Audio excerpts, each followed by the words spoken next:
Depuis quelques semaines, ce printemps 2023, on voit apparaître dans les champs de blé des symptômes très clairs de jaunisse nanisante dus à la transmission par les pucerons, principalement à l'automne 2022. Souvenez-vous, l'automne 2022 a été particulièrement doux pendant longtemps, bonne croissance des plantes et ainsi de suite, mais également conditions favorables pour la dispersion des pucerons.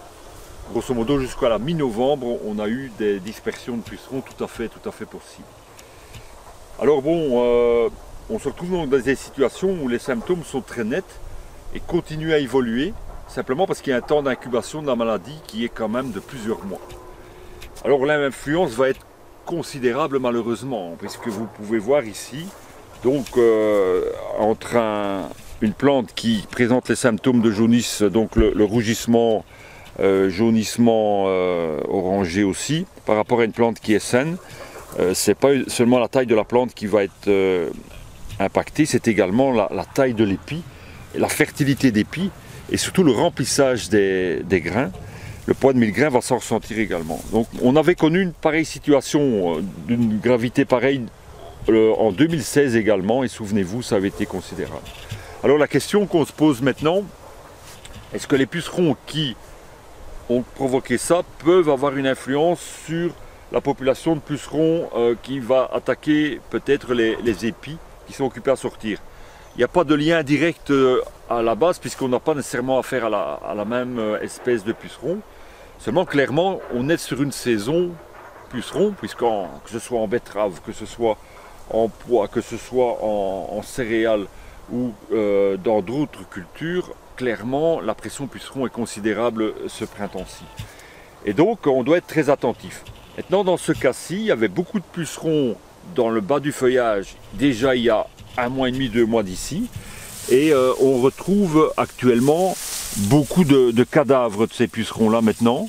On n'a plus affaire vraiment à une population très active. Les auxiliaires ont fait vraiment leur boulot.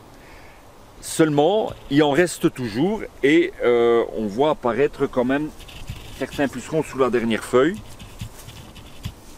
qui sont proches de l'épi. Alors, important de ne pas faire n'importe quoi au niveau des traitements à ce sujet-là, parce que venir intervenir parce que soi-disant on passe avec un fongicide alors que les épis ne sont pas sortis, pour les pucerons qui restent dans le feuillage, c'est très illusoire. Vous n'allez pas savoir les détruire non plus. Donc, quelque part, même si on doit passer avec une intervention spécifique anti-puceron dans X temps sur l'épi, il faudra le faire de manière à être efficace. Et surtout, à ce moment-là, ce qui est important, c'est d'utiliser des produits spécifiques qui soient respectueux des auxiliaires. Et dans ce cadre-là, il n'y en a pas une flopée.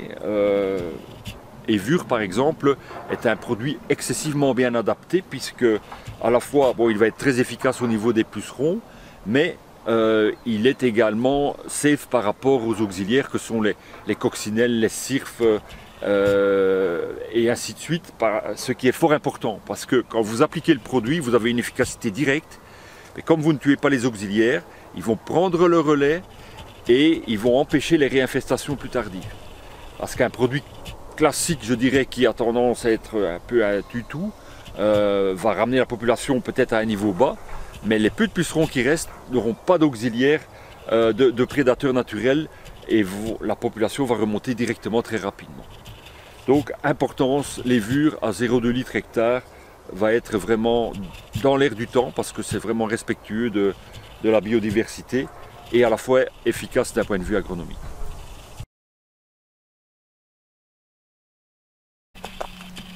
Nous sommes le 23 mai 2023 aujourd'hui, et les épiaisons approchent un petit peu dans toutes les situations, même en semis plus tardif. Un phénomène au niveau maladie qui est quand même très rare, c'est qu'au même moment, on voit, suivant les variétés évidemment, mais à la fois de la rouille jaune très active, à la fois de la rouille brune très active. Et ça, c'est particulièrement rare. Mais le CRA à Gembloux avait prévu l'arrivée précoce de cette maladie. Et point commun de toutes les variétés, peu importe laquelle, c'est la présence de septoriose de façon massive, qui a monté quand même jusqu'au grosso modo la F2 quasiment, Ça c'est dû principalement aux conditions pluvieuses que nous avons eues pendant fin mars, tout le mois d'avril, voire début mai. Donc important d'avoir une protection complète, de respecter les intervalles entre les traitements, autrement la maladie prend le dessus, et d'utiliser des produits à l'épiaison qui auront une bonne persistance au niveau des rouilles, parce que tout va se jouer à ce niveau-là. Cette année-ci va être vraiment très spectaculaire de ce point de vue-là.